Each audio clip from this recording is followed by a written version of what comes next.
Assalamualaikum warahmatullahi wabarakatuh. Alhamdulillah nahmaduhu wa nasta'inuhu wa nastaghfiruh wa na'udzubillahi min syururi anfusina wa min sayyiati a'malina may yahdihillahu fala mudhillalah wa may yudhlil fala hadiyalah.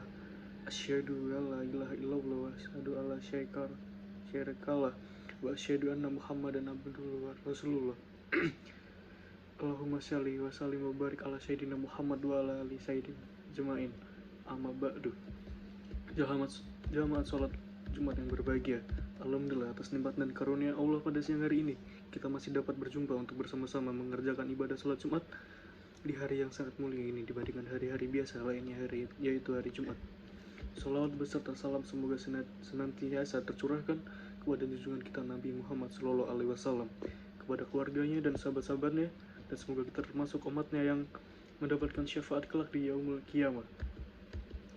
Jamaah salat Jumat yang berbahagia, mahabbah atau cinta adalah salah satu nikmat rasa yang Allah anugerahkan kepada manusia sebagai bentuk sayangnya Allah kepada makhluknya. Betapa pentingnya perasaan ini sampai dalam sebuah hadis Nabi Muhammad mengorelasikannya dengan keimanan. Dari Anas dari Nabi Sallallahu Alaihi Wasallam bersabda, tidaklah beriman seseorang di antara kalian sehingga dia mencintai saudaranya sebagaimana dia mencintai dirinya sendiri. Hadis riwayat Bukhari. Hadis di atas menunjukkan bahwa keimanan seseorang dapat dikatakan sempurna apabila ia bisa mencintai saudaranya sebagaimana ia mencintai dirinya sendiri. Sepanjang dalam hal kebaikan, saudara yang dimaksud di sini tidak terbatas hanya saudara kandung, saudara seayah, atau seibu, akan tetapi lebih luas lagi mencakup saudara sesama manusia. Jamaat sholat Jumat yang berbahagia, perpecahan dan permusuhan tidak lagi menjadi fakta baru di lapangan.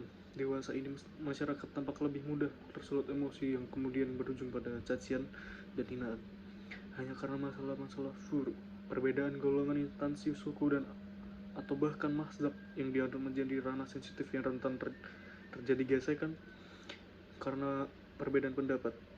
Ini adalah satu masalah besar yang harus mendapat atensi dari kaum muslimin. Dalam sebuah hadis riwayat Bukhari, Nabi Muhammad menjanjikan kenikmatan besar berupa naungan pada hari kiamat bagi orang yang mencintai sesama saudaranya. Dari Abu Hurairah dari Sallallahu Alaihi Wasallam bersabda, ada 7 golongan orang beriman yang akan mendapat naungan Allah pada hari yang tidak ada naungan kecuali naungannya, yaitu pemimpin yang adil, seseorang pemuda yang menyibukkan dirinya dengan ibadah kepada Rabb-nya, seseorang yang hatinya terpaut dengan masjid, 2 orang yang saling mencintai karena Allah, mereka tidak bertemu kecuali karena Allah dan berpisah karena Allah. Hadis riwayat Bukhari. Hadis di atas menjelaskan bagaimana Allah dan Rasulnya sangat memperhatikan dan menghargai kecintaan seseorang hamba kepada hambanya yang lain. Pada hari kiamat, manusia akan dikumpulkan di padang mahsyar untuk menunggu hisab amal perbuatannya. Di sini manusia akan merasa sangat kepayahan dan kondisi mereka tergantung pada amal yang mereka kumpulkan ketika berada di dunia. Maka akan sangat beruntunglah orang yang mendapat naungan Allah pada hari itu. Jamaat sholat Jumat yang berbahagia, Nabi Muhammad diutus Allah bukan sekadar untuk menyebarkan agama Islam, namun juga menyebarkan kedamaian dan perdamaian. Lupakah kita bagaimana Nabi Muhammad di bawah kepemimpinannya berhasil mempersatukan kaum Aus dan Khazraj yang dalam sejarah disebutkan telah berselisih lebih dari 100 tahun, atau kaum Muhajirin dan Ansyar yang dari latar belakang ekonomi sangat berbeda namun mampu bersatu dan saling tolong-menolong bahkan lebih erat dari saudara-saudara. Oleh karena itu, dengan meladani kisah pada masa lalu, tidak seharusnya umat Islam zaman sekarang mudah terprovokasi sehingga merenggangkan ukhuwah Islamiyah. Dalam Quran surat Ali Imran ayat 103 disebutkan, dan berpegang teguhlah kamu semuanya pada tali agama Allah dan janganlah kamu bercerai-berai, dan ingatlah nikmat Allah kepadamu ketika kamu dahulu masa jahiliyah bermusuh-musuhan, maka Allah mempersatukan hatimu lalu menjadikan kamu karena nikmat Allah yang orang-orang yang bersaudara. Manusia adalah makhluk sosial yang membutuhkan orang lain dalam kehidupan bermasyarakat, saling memberi, menerima kekurangan, dan kelebihan masing-masing sebagai makhluk Tuhan merupakan satu cara untuk menjaga keberlangsungan hidup. Namun perlu disadari, ketergantungan dengan orang lain tidak akan langgeng bila hanya berdasar unsur kepentingan. Oleh karena itu, Nabi Muhammad menganjurkan agar mencintai sesama manusia secara tulus karena Allah dan tidak boleh melebihi cintanya kepada Allah dan Rasul, sesuai dengan sabdanya, 3 perkara yang apabila ada pada diri seseorang ia akan mendapatkan manisnya iman, yaitu orang yang mencintai seseorang namun tidak mencintainya kecuali karena Allah. Orang yang menjadikan Allah dan Rasulullah lebih ia cintai dari selain keduanya. Dan orang yang lebih cinta dimasukkan ke dalam neraka daripada kembali kepada kekufuran setelah Allah menyelamatkannya. Hadis riwayat Muslim. Hadis di atas menjadi semacam batasan untuk kita semua agar kadar cinta yang kita berikan kepada manusia tidak melebihi kadar cinta kita kepada Allah dan Rasulnya. Mengapa demikian?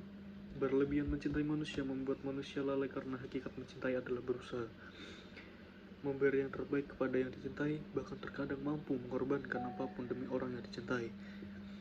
Kita akan mendahulukan ketaatan akan segala syariat yang Allah tetapkan dan meneladani setiap sunnah yang Nabi kerjakan.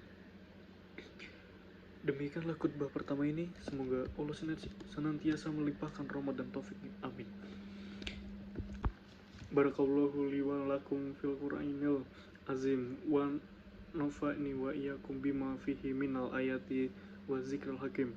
Aqulu qouli hadza wa astaghfirullah li wa lakum wa lisairil muslimina min kulli dambin fastaghfiruhu innahu huwal ghafurur rahim.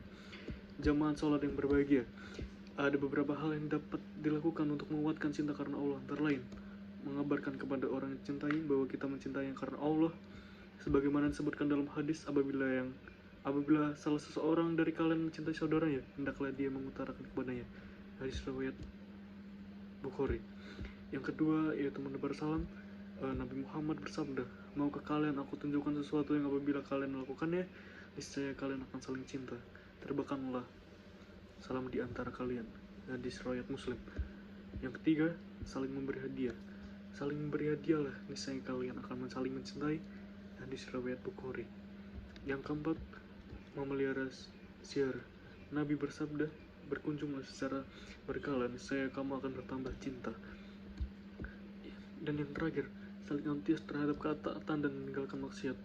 Tidaklah dua orang saling mencintai lalu terpisah antara keduanya, melainkan pasti disebabkan dosa yang diperbuat salah satu dari mereka. Jamaah sholat Jumat yang berbahagia, berbahagialah orang-orang yang senantiasa menyebarkan kebaikan dan kerukunan sementara di dalam hatinya tertanam kuat kecintaan kepada Allah dan Rasulnya. Semoga kita termasuk di antara orang-orang tersebut. Amin. Allahumma fir lil muslimina wal muslimat wal mu'mina wal mu'minat ahya minhum wal amwati innaka sami'un qaribun muhibbun dawat. Rabbana la tu'zina in masyina atona Rabbana wa la tahmil alayna isran kama hamtuhu allazina min qablina Rabbana wa la tuhammilna ma la taqatalana bihi wa'fu anna waghfir lana warhamna antaulana fasyurna ala khulil kafirina Rabbana artina fid dunya hasanah wa fil akhirati hasanah wa qina azabannar. Wassalamualaikum warahmatullahi wabarakatuh.